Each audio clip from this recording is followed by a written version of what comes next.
레위기 4장입니다. 본장에서는 5장 13절까지는 속죄제에 대해 언급하고 있습니다. 앞서 번제와 소제를 헌신의 제사라고 합니다. 한목제는 친교의 제사, 그리고 속죄제와 다음에 나올 속건제는 속죄의 제사라고 말할 수 있습니다. 그러나 속죄와 용서, 화해의 개념은 어느 정도 차이가 있으나 모든 제사에 들어있습니다. 앞서 번제와 소제, 한목제는 개인이 꼭 드려야 할 의미는 없지만 스스로 자원하여 드리는 제사였습니다. 따라서 제물도 각자의 형편에 따라 스스로 택해서 드릴 수 있었습니다. 그러나 속죄제는 죄를 범한 자는 누구든지 그 죄를 해결하기 위해 반드시 드려야 하는 제사였습니다. 따라서 그 제물도 스스로 택해서 드릴 수 없었고, 제물도 범죄자의 신분에 따라 다르게 드려야만 했습니다. 이것은 죄가 크고 작음보다는 죄를 지은 자의 신분에 따라 책임이 크고 작음을 가리키고 있는 듯합니다. 앞에 한목제가 하나님과의 화평 유지에 주안점이 있다면, 속죄제는 죄로 말미암아 깨어진 하나님과의 화평을 회복시키는 것이 주된 목적입니다.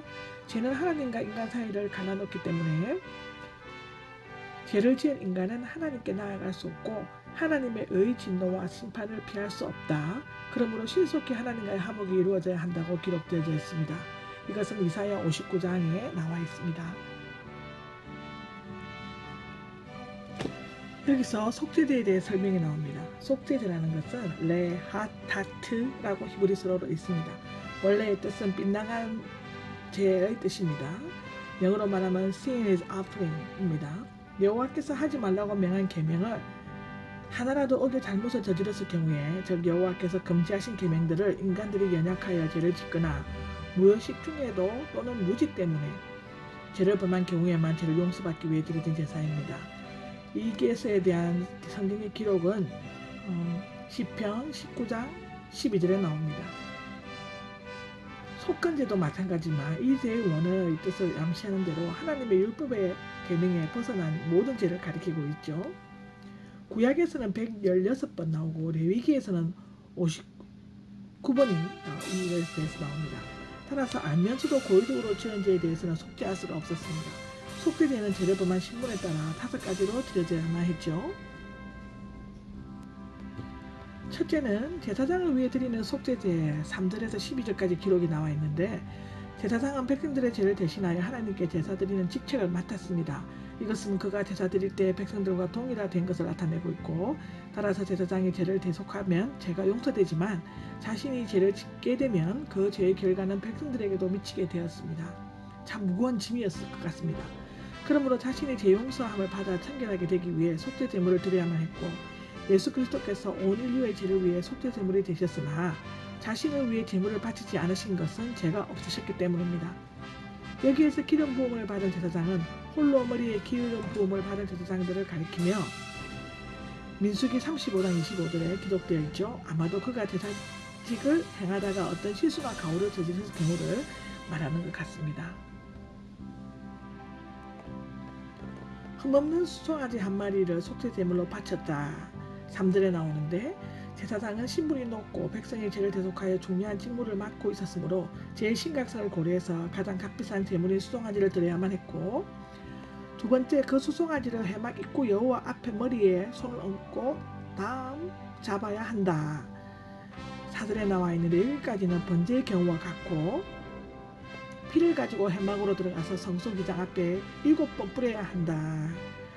그리고 네 번째로는 그 피의 일부를 분향단의 뿔들 위로 바르고 나머지 피는 번제단 밑에 부어야 하고, 다섯 번째로 내장과 콩팥 등에 덮인 기름들을 떼어내어 번제단에 태워야 했고, 수송아지에 나온 것은 모두 징 밖에 있는 죄 버리는 곳에 불태워져야 한다고 기록되어져 있습니다. 이스라엘 온 회중을 위해 드리는 속죄제는 제물을 흠 없는 수송아지로 바치거나 제물을 처리하는 방법은 제사장의 경우와 똑같습니다. 이것은 제사장과 이스라엘의 온 회중이 여호와께 동일한 수준으로 간주되었음을 암시해주고 있고요. 사실상 번제와 소제, 화목제 등은 시내산 율법이 주어지기 전부터 있어왔지만 율법이 주어진 후에는 죄에 대한 규정이 명확해졌기 때문에 그런 죄들을 속하기 위해서 속죄제와 속건제를 드려야만 하게 되었습니다.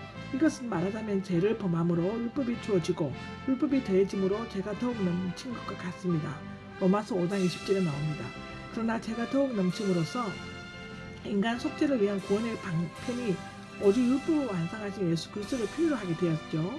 사실상 이스라엘 온 회중들은 국가적으로 공동의 죄를 짓게 되었고 이것은 고의적으로 지은 죄가 아니었으므로 속죄죄가 요구되었습니다. 민수기 15장 22절에서 26절에 나옵니다. 따라서 회중의 대표인 장로들은 수송아지의 머리에 손을 얹고 여호와 앞에서 그것을 잡았습니다. 그 나머지 의식은 속죄죄 의식과 똑같았으며 그 결과는 속죄와 용서였습니다. 아멘. 지도장, 즉 족장을 위해 드리는 속죄제는 어떤 지파나 회중의 장 또는 군주나 왕을 의미하는데 그가 정치를 하다가 자신도 모르는 사이에 실수로 정치적인 잘못을 저지르게 될 수가 있습니다. 이때 그 지도자들을 위한 속죄제 제물은 제사장이나 회중이 드리는 수송아지보다 한 등급 낮은 흠없는 수수염소였습니다.